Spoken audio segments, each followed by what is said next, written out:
송도교회에 오신 여러분들을 진심으로 환영합니다. 현장 예배에 오신 분들을 위해 마스크와 손소독제가 비치되어 있습니다. 예배당 현장 소독을 하고 있으며 특별히 예배 중에서도 24시간 대형 청정환기 시스템을 설치하였습니다. 공기 청정기 내에 UV로 강력한 바이러스 살균 시스템을 갖추고 있습니다. 설교자는 마스크를 쓰고 예배를 진행하며 예배 후에도 대형 환기 서큘레이터로 환기를 하고 있습니다. 현장 예배의 예방과 안전을 위하여 최선을 다하는 송도교회가 되겠습니다. 편안하고 행복한 현장 예배가 되기를 바랍니다. 감사합니다.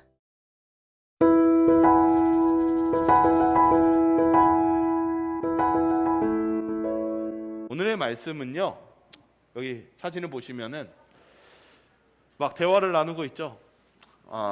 바로 오늘의 말씀의 제목은 격려입니다. 여러분 어떠십니까? 살면서요 격려가 필요하십니까? 저도 이렇게 살면서 보면은 때로는 너무 울적하거나 때로는 좀 힘들 때 친구가 아니면 가까운 사람이 그렇게 위로해주고 덕담 나눠줄 때 힘을 받습니다. 때로는 제가 예전에 어떤 기억이 있었냐면 한 친구가 있었는데 그냥 저는 그냥 그 어떤 상황인지 몰랐는데 그냥 제가 이렇게 가까이서 몇 마디 하고 갔는데 어느 날 그 친구가 저한테 찾아와서 하는 말이 뭐였냐면 정말 고마웠대요.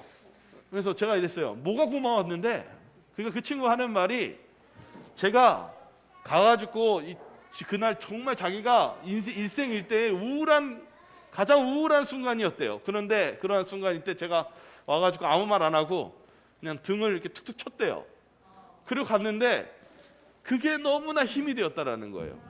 저는 그런 생각이 그렇게 깊이 있지 않았고 그냥 어깨를 좀 두드려주고 간 것뿐이었는데 그 친구에게는 그게 위로가 되었다고 합니다.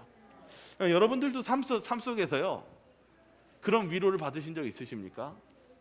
근데 우리 신앙에도요 이 격려가 있습니다. 근데 제가 오늘 이 말씀을 나누기 전에 이제 성경절 말씀 같이 읽고 시작하겠습니다. 히브리서 10장 24절과 25절에 있는 말씀입니다. 같이 한번 읽어보겠습니다. 서로 같이 읽겠습니다. 시작. 서로 돌아보아 사랑과 선행을 격려하며 모이기를 피하는 어떤 사람들의 습관과 같이 하지 말고 오직 권하여 그날이 가까움을 볼수록 더욱 그리하자.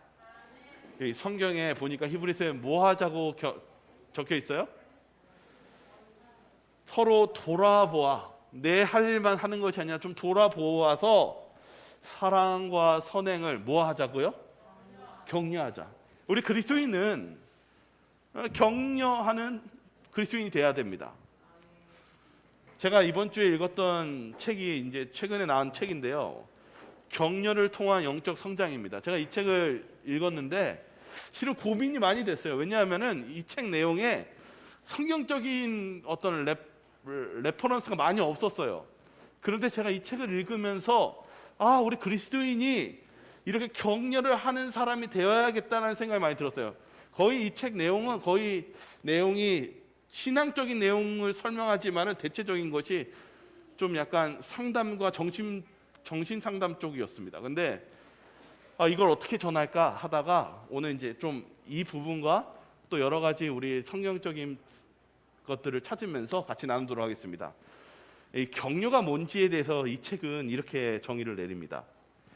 삶이 쉽지 않을 때에도 상대방이 그리스도인으로 좀 더 성장하기 원하는 마음이 생기도록 돕는 일이다.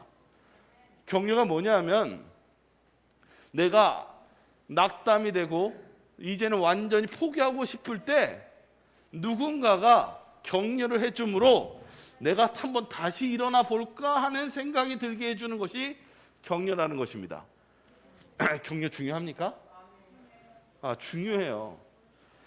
격려가 우리가 별거 아닌 것 같지만 제가 정확하게 생각 안 나는데 예전에 무슨 나는 가수다라는 TV 프로가 있었어요. 근데 제가 실은 그걸 본 건 아닌데 사람들이 한 노래에 너무 감동이 돼서 막 눈물을 흘리는 거예요. 그게 어떤 노래였냐면 제가 가사는 정확하게 기억이 안 나는데 여러분이라는 노래였어요. 근데 누가 나를 위로해 줄까 뭐 이런 가사였던 것 같아요. 근데 사람들이 그 가사를 들으면서 눈물을 펑펑 흘리는데 우리가 격려의 이 한마디가 우리의 마음을 위로해주고 힘을 준다는 사실입니다. 제가 이 그냥 노래 가사만으로도 사람들이 그런 위로받기 원하는 것을 느꼈는데, 이 성경 안에는 우리에게 격려가, 그리스도인에게는 격려가 필요하다고 얘기하고 있습니다. 우리가 이 책의 내용을 조금만 더 설명하고 다음 이제 말씀을 가는데요. 뭐냐면요, 우리는요 너무나 자기중심적이라는 거예요. 우리가 심지어 그 부부 관계가 있고 가족이 있어도 아내가, 남편이 힘들어서 어떤 고민 가운데 들어오는데 아내가 와서 어떻게 합니까? 남편에게 환영하면서 혹시 무슨 일 있어요? 별일 없었어요? 라고 하는데, 남편은 무슨 말을 하기를 일반적으로 원하냐면, 나 오늘 아무 말도 하고 싶지 않아요. 그냥 오늘 좀 쉬고 싶어요. 혼자 있고 싶어요. 이렇게 얘기한다고 합니다. 근데 그리스도인이라면 우리가 무엇 해야 되는 것이 그리스도인이냐면, 지금 아내는 누구를 위해서 걱정해서 남편에게 위로를 합니까? 남편을 사랑하는 마음 속에서 위로를 해주기 위해서 그 말을 한 것입니다. 그래서 먼저 남편은 뭘 알고 있어야 되냐면, 가족은 나를 위한 어떤 사람이에요? 격려해주고 위로해주는 사람이에요. 그럼 남편은 또 아내를 바라볼 때 뭐라고 생각해야 될까요? 남편 또한 내가 오늘 기분이 안 좋고 너무 다운이 되지만은 남편 또한 아내를 위해서 무엇하는 사람이 돼야 됩니까? 격려해주는 사람이 돼야 됩니다. 격려는, 우리는 늘 언제나 자기중심적인 사람이고 세상에 무감각한 사람들이지만, 그리스도인들이 가져야 되는 정신은 남편은 아내를 격려해주고, 또한 남편은 아내를 위해서 또한 격려해주는, 서로가 서로를 이끌어주는 그런 그리스도인 가정이 되어야 된다는 것입니다. 근데 문제가 있어요. 뭐냐 하면은, 우리가 어떤 삶을 사냐 하면 덜 중요한 일에 더 집중하고 정작 필요한 이런 격려하는 일에는 전혀 일을 하지 않는다는 사실입니다. 우리의 삶 속에요, 우리가 격려하는 거 어떻게 보면 말 한마디입니다. 제가 아까도 얘기했지만 그냥 친구 못했을 뿐이에요. 어깨를 톡톡 2번 치고 그냥 갔을 뿐입니다. 그러나 그 격려는 가장 절망적인 상황을 가장 다시 새롭게 시작할 수 있는 위로의 힘이 된다는 사실입니다. 우리 그리스도인들이 바로 이런 격려가 필요합니다. 저와 여러분들이 분명히 전쟁 같은 인생을 살았을 것입니다. 때로는 아프신 분도 계셨고요, 때로는 오늘 뭔가를 잃어버린 부친 분도 계셨고요, 또 두려운 어떤 도전에 쌓여 있을 때가 있습니다. 그럴 때 우리에게 필요한 것은, 우리가 해야 될 일은 바로 우리가 그 사람을 위해서 격려해주고 위로해준다는 사실입니다. 제가 오늘 이 다른 책을 하나 더 읽었는데요. 그건 뭐였냐면, 그 말씀이라는 구어로의 말씀의 내용 속에서 이 인간의 마음이 어떻게 창조되었고 어떠한 정신을 가지고 있느냐라는 것을 이 연구하는 중에 창세기 2장 18절에 대한 말씀을 좀 보겠습니다. 창세기 2장 18절 한번 같이 한번 읽어보겠습니다. 여호와, 시작. 여호와 하나님이 이르시되 사람이 혼자 사는 것이 좋지 아니하니 내가 그를 위하여 돕는 베풀을 지으리라 하시니라. 하나님은요, 사람을 창조하셨을 때 무엇하게 창조했냐면, 첫 번째는요, 실은 사람 자체가 사랑을 하도록 창조하셨어요. 사람은요, 전에도 강조하고 있지만 혼자 사는 존재가 아니에요. 사람은 하나님께서 이렇게 교류하게끔 만들어 놓으셨어요. 그런데 뭘 적어놨냐면, 여기 성경절에 보니까요, 아담을 창조했을 때 뭘 어떻게 혼자 있는 것이 좋지 아니하니 무엇을 지으신다고 말씀하셨어요? 돕는 배필이라고 적혀 있습니다. 이 돕는이란 뜻은 일반적인 그냥 도와주는 것 이상의 의미를 가지고 있습니다. 그 뜻이 뭐냐면, 아주 없어서는 안 되는 도움을 주는 것이 도움이라고 얘기하고 있어요. 근데 이 단어는 언제 쓰여지냐면, 하나님께서 우리를 도우실 때 쓰는 단어입니다. 하나님께서는요, 여러분들을 도와주시기 원하실까요? 도와주시기 싫어하실까요? 도와주시기 원합니다. 그냥 일반적인 도움을 도와주는 것이 아니라 없어서는 안 되는 도움을 여러분을 위해서 도와주시기 원하는데, 하나님은 그러한 인간을 창조하셨다는 것입니다. 하나님은요, 우리가 도움이 필요하다는 걸 아세요.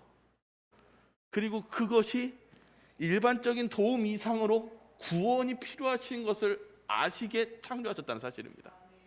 근데 문제가 아까 처음이랑 똑같은데요. 우리가 그런 하나님의 도움과 격려를 받지 않으려고 한다는 게 문제입니다. 우리가 그 도움과 격려를 불편해한다는 게 문제입니다. 여기 뭐 이 뜻이 뭐냐, 돕는 배필이라는 뜻이 히브리어의 두 가지 의미를 가지고 있는데, 사람을 도우시는 하나님의 구원의 의미로 사용되었고, 두 번째는 하나님을 향한 신앙을 고백할 때 사용했다는 사실입니다. 이제 이러한 하나님께서 우리에게 이 사람을 창조할 때 마음을 창조하셨는데, 사랑하는 마음 그리고 돕는 마음, 이런 마음을 창조하신 것을 좀만 더 확대해서 보겠습니다. 열왕기 상에 보면은 이 마음이라는 단어가 나오는데, 이제 이 사랑이라는 뜻과 유사한 단어인데요, 라함임이라는 단어가 나옵니다. 하나님이 어떠한 라함임을 만들었는지가 바로 이 열왕기상 2장 3장 26절에 나오는데, 이게 무슨 내용이냐면, 두 여자가 아이를 비슷한 시기에 낳았는데 한 아이가 죽어서 솔로몬이 이 재판을 하는 사건입니다. 이 사건이 있었을 때 왕이 무슨 명령을 내리냐면, 내가 진짜 어머니를 못 찾겠으니 솔로몬이 어떻게 하겠다고 했어요? 이 아이를 어떻게 하자? 내가 모르겠으니 이 아이를 반으로 잘라서 서로 나눠 가지라고 하니까 가짜 엄마가 뭐 했어요? 너무 좋아했어요. 그러면 진짜 엄마는 어땠을까요? 이걸 보시죠.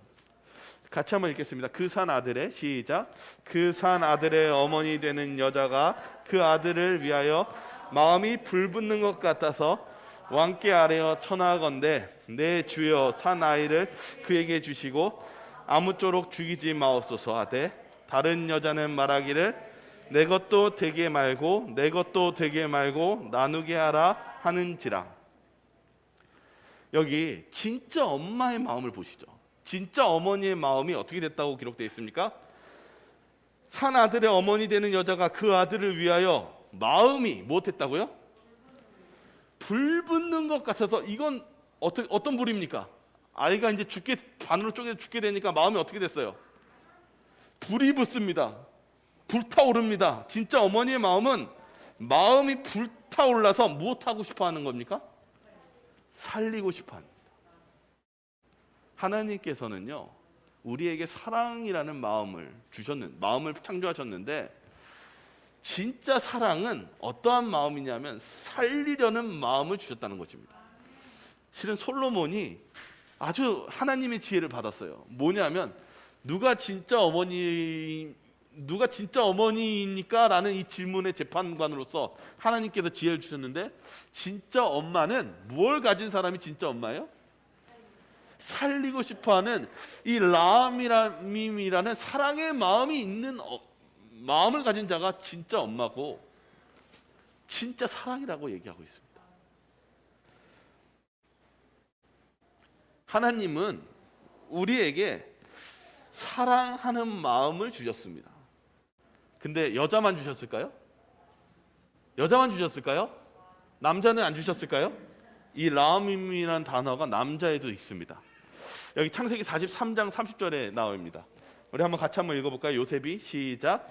요셉이 아우를 사랑하는 마음이 복받쳐 급히 울 곳을 찾아 안방으로 들어가서 울고. 이 요셉이 누구를 봤어요? 수년이 흐르고 나서 그가 진짜 보고 싶었던 하나밖에 없는 혈육 동생인 베냐민을 보니까 마음이 어떻게 됐어요? 라함임이 다시 나옵니다. 복받쳐 우는 울음이 나옵니다. 하나님께서 우리에게 뭘 주셨어요? 사랑하는 마음을 주셨어요. 이게 라함임입니다. 이건 여자에게만 있는 것이 아니라 남자에게도 있습니다. 하나님께서는 우리에게 라함임이란 뜻이 긍휼입니다. 불쌍히 여기는 마음입니다. 하나님께서는 우리에게 사랑하는 마음을 주셨습니다. 우리가 그 마음을 받아야 됩니다. 여기 라함임에 대해서 이 연구에서는 이렇게 얘기합니다. 라함임은 단순히 감정이라기보다는 사랑의 표현, 행위를 의미한다. 하나님께서는 사랑을 주신다. 사랑은 그냥 단순히 바라만 보고 지식적으로 있는 그런 것이 아니라 표현하는 것입니다. 그를 위로해주고 격려해주는 것이 사랑입니다. 사랑은 단순히 내가 깨달은 것에 대해서 지식적인 깨달음으로 멈추는 것이 아니라 그 사람을 사랑해서 움직이고 행동하는 것, 그 마음을 주님께서 주셨다는 사실입니다. 우리 그리스도인들은 위로할 줄 알아야 됩니다. 여기 제가 오늘 이 작은 책자를 또 읽으면서 느꼈던 이 격려에 대한 문제가 무엇이었냐면, 우리가 격려하지 않고 무감각하게 살고 있다는 사실입니다. 그러나 이 세상은 격려가 필요하고, 또 다른 말로 하겠습니다. 이 세상은 하나님의 사랑이 필요한 세상입니다. 그리스도인들은 무엇을 해야 되냐면 하나님의 사랑을 표현할 줄 알아야 됩니다. 왜냐하면 격려를 통해서 지옥처럼 절망하는 사람이 다시 일어설 수 있게 하는 것이 바로 하나님의 사랑이며 하나님의 격려이기 때문입니다. 하나님께서는 우리에게 사랑하라고 말씀하십니다. 예수님께서 바로 이 격려의 사랑의 근본은 바로 하나님께 온 것입니다. 예수님이 어떠셨을까요? 예수님은 시대의 소망 86페이지에 이렇게 기록하고 있습니다. 예수께서는 당신의 목격하신 모든 종류의 고난을 다 덜어주시기 위하여 일하셨다. 가난하고 천한 사람들에게 거치게 말할 때에 그는 오히려 그런 가난하고 천한 사람들을 찾아서 그들에게 격려의 말씀을 해주셨다. 예수님은요, 격려하시는 하나님이십니다. 하나님은요, 우리에게 낙담되고 울적할 때 우리를 격려해 주시고 위로해 주시고 다시 일어서게 해주시는 그러한 하나님이라는 사실입니다. 여기 왜 예수님께서 십자가를 지신 것 같습니까? 왜 예수님께서 이 사람이 돼서 이 땅에 오신 것 같습니까? 요한복음 1장 29절은 이렇게 얘기합니다. 같이 한번 읽어볼까요? 요한이 시작. 요한이 예수께서 자기에게 나아오심을 보고 이르되 보라 세상 죄를 지고 가는 하나님의 어린 양이로다. 뭐라고 얘기하고 있습니까? 예수님이 왜 이 땅에 오셨는지에 대해서 뭐라고 설명하고 있습니까? 요한이요? 보라 세상 죄를 지고 가는 하나님의 어린 양이로다. 여기 목사에게 보내는 거면 377페이지에는 이렇게 기록되어 있습니다. 갈바리의 십자가는 멸망해가는 영혼들에게 모든 것을 의미한다. 하나님의 아들이 고난의 죽으심을 통하여 인간의 구원이 가능하게 되었다. 오늘 이 성경 말씀은 바로 예수님께서 우리의 삶에 관여하기 위해서 죄의 짐을 당당하게 십자가를 지셨다라고 얘기하고 있습니다. 그분은 우리의 문제를 함께 짊어지신 분입니다. 오늘 이 말씀을 나누는 아주 중요한 포인트는 예수님은요, 우리의 문제를 상관하시기 위해 이 땅에 오시고 십자가를 지셨다는 사실입니다. 여러분들이 좌절되고 낙담될 때, 심지어는 사람으로부터도 위로를 받지 못할 때 누가 우리를 위로해 주실까요? 예수님께서 여러분들을 위로해 주십니다. 근데 그 위로는 힘이 있는 위로인데, 왜 힘이 있는 위로냐 하면 여러분의 문제를 예수님께서 지셨기 때문입니다. 지금 예수님, 우리에게 기쁜 소식이 하나 있는데, 예수님께서 우리의 죄를 짊어지셨다는 것은 여러분의 문제를 함께 짊어지셨다는 뜻입니다. 그 뜻은 여러분을 격려하고 위로하는 것뿐만 아니라 도우실 수 있으시다는 뜻입니다. 요한복음 14장 21절에 이렇게 기록되어 있습니다. 같이 한번 읽겠습니다. 나의 계명을 시작. 나의 계명을 지키는 자라야 나를 사랑하는 자니 나를 사랑하는 자는 내 아버지께 사랑을 받을 것이요 나도 그를 사랑하여 그에게 나를 나타내리라. 네, 이 말씀을 하면서 이 부분에 대해 대한 주석이 시대의 소망 669페이지에 있습니다. 뭐라고 적혀 있냐면 예수님이 제자들을 보신 거예요. 근데 예수님은 항상 바라볼 때 무엇을 볼까요? 저는 이렇게 사람을 만나고 이렇게 보면은 뭘 먼저 볼까요? 외모 보고 그다음 뭐 봐요? 그냥 뭐 말투나 뭐 그런 거 보겠죠. 근데 예수님은 이렇게 여러분들을 보시면 뭘 보실까요? 뭘 보실까요? 마음 보고요. 또 뭐도 보실까요? 앞으로의 일도 보실 것입니다. 근데 여기 뭐라고 적혀있냐면 예수님이 제자를 보셨는데 제자들의 장래를 아셨다. 이렇게 적혀 있어요. 뭐라고 적혀있냐면 어떤 이는 목배임을 당하고 어떤 이는 십자가에 달리며 어떤 이는 고독한 바다의 바위섬에서 유배당하고 다른 이들은 박해와 죽음을 당할 것을 보셨다. 여기 보니까 여러분이 보셨을 때는 좋은 일 같습니까? 좌절되는 일 같습니까? 좌절되고 낙담되는 일을 예수님이 보시면서 뭘 보신 거예요? 보셨습니다. 그럼 어떻게 하시겠습니까? 너 이제 큰일 났다. 너 앞으로 고생길이 훤하다. 이렇게 말씀하시겠습니까? 아마 세상에 있는 사람들은 이렇게 얘기할 겁니다. 근데 예수님이 뭐라고 말씀하시냐면 이렇게 얘기합니다. 그분은 시련을 당할 때마다 그들과 같이 하시겠다고 약속으로 그들을 격려하셨다. 예수님은 무엇 하셨다고요? 내가 이 문제 함께 가겠다고 약속하시고 격려하셨다는 것입니다. 여러분, 우리가 우리 인생이 좌절되고 낙담될 때가 있어요. 그거는 현재도 진행되고 앞으로도 있을 것입니다. 근데 예수님이 뭘 약속하셨습니까? 이 문제를 어떻게 하겠다고요? 네가 알아서 해결해. 이렇게 하시겠다고요? 함께 그 시련을 당할 때마다 그들과 같이 하시겠다고 약속하시고 격려하셨다는 사실입니다. 여러분, 이 사실을 믿으셔야 됩니다. 저와 여러분들이 아프고 때로는 지치고 때로는 마음이 울적하고 혼자라고 느낄 때, 심지어는 내 주변에 친구가 위로해 주는 것을 느끼지 못할 때 누가 우리를 위로해 주실까요? 예수님이 여러분들과 함께 하시겠다고 약속하셨습니다.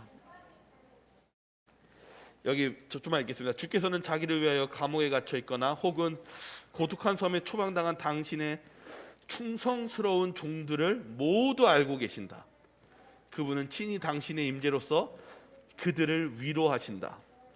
진리를 위하여 신자가 불의한 법정에 설 때 그리스도께서는 그의 옆에 서신다. 그가 당하는 모든 비난을 그리스도께서 당하신다. 저와 여러분들이 잊지 마셔야 되는 것은 그러한 주님이 함께 계신다는 사실입니다. 그것을 믿으시고 또 기뻐하시고 그리고 나아가셔야 됩니다. 이번 주에 무슨 일이 있었죠?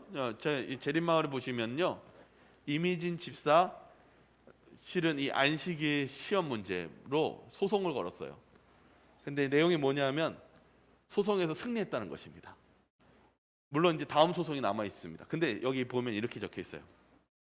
이분이 뭐라고 하냐면 많은 분의 노고가 깃든 이 모든 과정에 아무 소득이 없어 끝나지 않을까 하는 생각에 회의감과 무력감이 들 때 힘들었습니다. 그런데 마음이 지쳐서 포기하고 싶을 때면 어김없이 누군가에게 격려와 응원의 메시지를 받았습니다. 또 무신코들은 설교 말씀의 의미를 되새기고 마음을 돌이키게 해주기도 했어요. 이거 이번 주 신문이거든요. 보세요. 이분도 소송을 준비할 때 뭐가 왔어요? 좌절과 낙담이 왔습니다. 그런데 사람들이 격려해 줬을 때 무슨 힘을 얻었다고요? 마음을 돌이키게 해주는 힘을 얻었습니다. 여러분, 잊지 마세요. 여러분이 하는 어떤 자그마한 행동이 그 사람을 다시금 일어설 수 있게 해줄 수 있는 엄청난 힘을 가지고 있다는 사실 잊지 마시기 바랍니다. 그래서 우리 그리스도인들이 해야 될 일은 여러분의 가족과 여러분의 남편과 아내와 여러분의 친구에게 무엇 해주는 사람이 되어야 될까요? 격려해주는 사람이 되어야 됩니다. 이것은 하나님께서 하시는 일이지만 또 하나님께서 여러분을 통해서 그 영혼을 살리는 일을 할 것입니다. 이 격려를 놓치지 마시기 바랍니다. 여기 뭐라고 얘기했냐면 보십시오. 그는 솔직히 처음에는 부담이 걱정이 앞섰다. 그러나 나 개인의 문제로만 한정되어 있지 않은 여러 의미를 내포한 문제인 만큼 모든 과정에 하나님께서 함께 하실 것이라고 확신했다.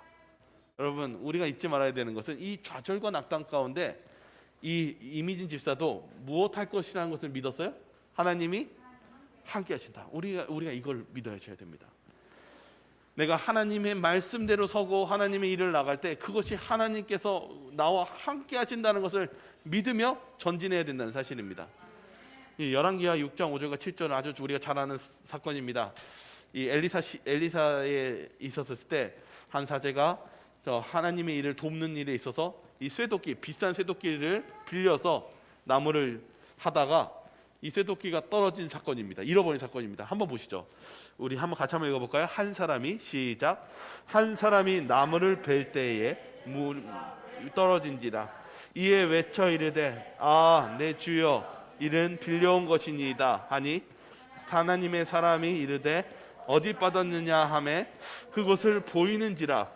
엘리사가 나뭇가지를 베어 물에 던져 쇠도끼를 떠오르게 하고 이르되 너는 그것을 집으라 하니 그 사람이 손을 내밀어 그것을 집으니라. 네, 여러분 보십시오. 이 사환이 이 도끼질을 하다가 도끼가 어떻게 됐어요? 강물에 빠졌어요. 아마 그냥 상상을 하면은 아마 나뭇가지가 이렇게 찍다 보면은 약한 부위가 있어요. 찍다가 부직하면서 날아갔을 거예요. 휙휙휙 하면서요. 그리고 이 쇠가 물 위에 있으면 어떻게 되겠습니까? 퐁 빠지면서 어떻게 됐을까요? 가라앉죠. 그걸 보는데 이때 당시에는 도끼가 매우 비싼 물건이었기 때문에 우리가 무슨 철물점 가가지고 10,000원 주고 사는 도끼가 아닙니다. 너무나 비싸서 갚을 능력이 없어서 여기 성경에 보니까 뭐라고 적혀 있어요? 아, 이거는 아주 그냥 큰 탄식입니다. 큰일 났다. 내 주여, 이는 빌려온 것입니다. 전 이제 이거 갚을 능력이 없는데 이거 어떡합니까 하면 절망이 옵니다. 여러분들도 이런 절망에 오실 때가 있습니까?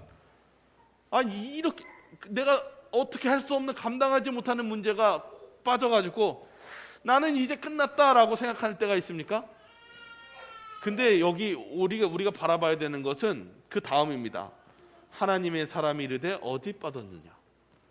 이미 다 끝난 일같이 희망이 없는 상황 속에서 하나님의 사람 엘리사는 뭐라고 얘기했냐면 어디 빠졌느냐라고 묻습니다. 왜 그렇습니까? 하나님께 도움을 요청하기 위해서입니다. 오늘 우리에게 필요한 것은 뭐냐면 그것이 희망이 있느냐, 가능성이 있느냐 없느냐가 중요한 것이 아니라 우리가 이 문제를 하나님께 가지고 가는 것입니다. 우리가 이해하지 못할 수 없는 문제 또한 누구께 의탁해야 되는 것입니까? 하나님께 의탁해야 되는 것입니다. 여기 좀만 보시죠.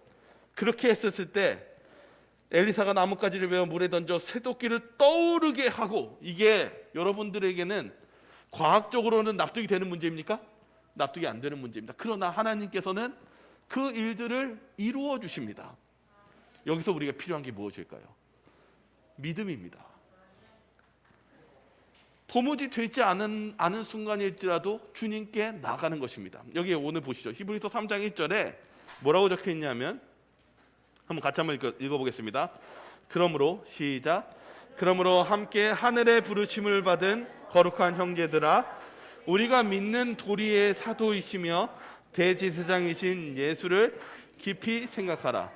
네, 뭐라고 적혀 있냐면 예수님께서 이 십자가에 달려 돌아가시고 하늘에 올라가서 우리를 위해서 하나님을 만나면서 우리를 대신해서 중보하고 계시다는 내용입니다. 근데 뭐라고 얘기하냐면 우리가 믿는 도리의 사도이시며 대제사장이신 예수를 깊이 생각하라고 얘기하고 있습니다. 우리가 어려운 일 당할 때 우리는 누굴 생각해야 될까요? 예수님을 깊이 생각하고 예수님을 바라봐야 됩니다. 그렇게 하라고 성경은 기록되어 있습니다. 특별히 각시대의 대쟁투는 이렇게 얘기합니다. 예수님의 중보 사업을 통하여 축복을 받을 수 있는 사람들은, 예수님이 지금 살아계셔서 우리를 하나님을 대면해서 도움을 받을 수 있는 사람들은 이라고 얘기합니다. 우리가 저와 여러분들이 하나님의 도움이 필요합니까? 하나님의 격려가 필요한 것뿐만 아니라 하나님이 도와주시는 그 역사가 필요하십니까? 그럼 여기 보시기 바랍니다. 위대한 속죄 사업에 행하시는 예수님을 믿음으로 따라가는 사람들 뿐이다. 뭐라고요? 도움을 받을 수 있는 사람은 어떠한 사람들 뿐이라고요? 예수님을 믿음으로 따라가는 사람들 뿐이라고 얘기하고 있습니다. 저와 여러분들이 좌절되고 낙담될 때 그냥 하나님께 구하는 것이 아니라 하나님의 말씀대로 그 믿음을 가지며 사는 사람들에게 예수님은 하늘에서 우리를 위해서 중보하시고 도와주신다는 사실입니다. 하나님, 예수님은 우리를 격려하시는 뿐만 아니라 우리를 도우실 수 있는 분이십니다. 그런데 우리가 잊지 말아야 되는 것은 우리 또한 그 믿음대로 나아가야 된다는 사실입니다. 우리가 믿음대로 주님의 말씀에 순종하고 나아갈 때 하나님의 역사가 거기서 이루어진다는 사실입니다. 여기 뭐라고 적혔냐면 그와 반면에 이 중보 사업이 밝히 가르쳐주는 빛을 거절하는 자들은 그분께서 중보하시는 혜택을 얻을 수 없다, 이렇게 기록하고 있습니다. 사랑하는 성도님, 저와 여러분들, 저와 우리의 삶이 결코 쉽지 않음을 알고 있습니다. 그러나 우리가 하나님의 위로를 받고 도움을 받기 위해서는 우리 또한 하나님의 말씀의 믿음의 걸음을 행진해야 된다는 사실을 잊지 마시기 바랍니다. 하나님께서는 분명히 살아계시고 그리고 그 믿음을 분명히 하나님께서는 역사하실 것을 믿음으로 전진해 보시고 살아보시기 바랍니다. 실은 어제요. 실은 집사님이 예배가 끝나고 보청기를 잊어버렸다라는 거예요. 그래서 제가 이제 금요일날 끝나고 보청기를 찾으려고 비싸서 여기저기 다 찾았어요. 막 그 후레쉬를 들고 막 찾고 저기 밑에 내려가서도 찾고 바람에 날아갔냐고 해서 수시간을 찾았습니다. 그런데도 못 찾았어요. 하나님께 기도를 드렸습니다. 하나님, 좀 이거 좀 찾게 해주세요. 근데 찾을 때마다 제 개인적으로 어떤 감정이 드냐면 왜 이걸 이날 잊어버렸습니까? 이런 생각도 들다가도 아무리 찾아도 시간이 지났는데 나타나지 않으니까 마음에 어떤 마음이 들었을까요? 진짜 잊어버렸나? 이제 못 찾는 것인가? 근데 그럴 때마다 무엇 했냐면 개인적으로 집사님도 무엇 하셨냐면 가다가 못 찾으니까 저기 앉아서 또 기도하시는 거예요. 저도 찾다가 저기서 한참 1층에서 안 보이는데 굉장히 작습니다. 보청기도요. 안 보이니까 하나님 못 찾겠습니다. 마음은 너무 답답하고 보이지가 않습니다. 앞으로도 안 보일 것 같습니다. 근데 주님 찾게 해주세요. 마음은 다운이 되고 희망이 없어 보이지만 주님 이것 좀 찾게 해주세요. 거의 다 9시가 넘어가지고 하는데 마음속에 그냥 내일 찾읍시다. 그런데 기도하는데 얼마 안 있다가 전화가 오는데 찾았다는 것입니다. 자세한 내용은 나중에 한번 들어보세요. 근데 어찌나 감사한지 집사님이 울먹울먹거리면서 얘기하시는 거예요. 여러분, 여기 우리에게 필요한 게 여기 있습니다. 뭐라고 적혔냐면 가르포분 기변 1권 85페이지에 어떤 일이 일어나든지 결코 실망해서는 안 된다. 주님께서는 우리를 사랑하시며 당신의 말씀을 그대로 실행해 보이실 것이다. 병자들에게 하나님께 대한 신뢰심을 갖도록 격려의 말을 해주라. 저들에게 담대한 용기를 갖도록 말하라. 최후의 순간까지라도 희망에 대하여 말하라. 저도 오늘 이 말씀 준비하면서요, 때로는 이걸 왜 잊어버렸어요? 나 뭐 그런 말 할 수 있는 생각이 들 때가 있어요. 그러나 저는 오늘 말씀 속에 격려라는 말씀을 생각하면서 기도했습니다. 저와 여러분들도 어떻게 사시겠습니까? 오늘 우리의 삶 속에 하나님의 격려가 필요하고 또 여러분의 가족에게, 여러분의 친구에게, 여러분을 하나님을 믿지 않는 사람들에게 격려가 필요합니다. 격려해 주시기 바랍니다. 그리고 하나님의 말씀에 믿음으로 기도하시며 나아가시기 바랍니다. 주님께서는 우리를 도우시는 하나님이시며 격려해 주시는 하나님이십니다. 그리고 끝내는 우리의 삶 속에 끝까지 우리가 충성한다면 주님께서는 우리를 재림의 때에 우리를 일으키시고 살리시는 그러한 우리의 구원의 하나님이심을 끝까지 붙잡으시며 나아가시기 바라겠습니다. 마지막 우리 하박국 2장 3절 4절에 있는 말씀을 읽고 마치겠습니다. 같이 읽겠습니다. 이 묵시는 시작. 이 묵시는 정한 때가 있나니 그 종말이 속히 이르겠고 결코 거짓되지 아니하리라. 비록 더딜지라도 기다리라. 지체되지 않고 반드시 응하리라. 보라, 그의 마음은 교만하여 그 속에서 정직하지 못하나 의인은 그의 믿음으로 말미암아 살리라. 여러분, 비록 더딜지라도 기다리라. 그의 마음은 교만하여 그 속에서 정직하지 못하나 의인은 그의 믿음으로 말미암아 살리라. 저와 여러분들도 의인은 그의 믿음으로 말미암아 사시는 저와 여러분들 되시기 바라면서 오늘 말씀을 마치도록 하겠습니다. 우리 기도하고 마치겠습니다. 의인은 믿음으로 말미암아 살리라. 우리의 이 말씀이 우리의 마음속에 새겨지기를 간절히 바랍니다. 주님, 우리를 격려하시고 위로해 주시며 도와주시는 주님, 저희들이 주님의 말씀을 믿고 일어서기 원합니다.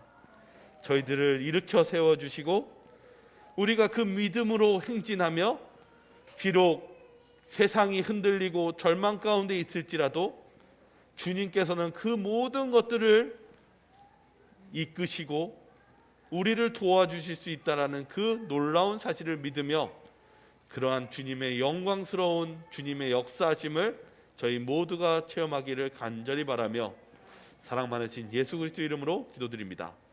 아멘.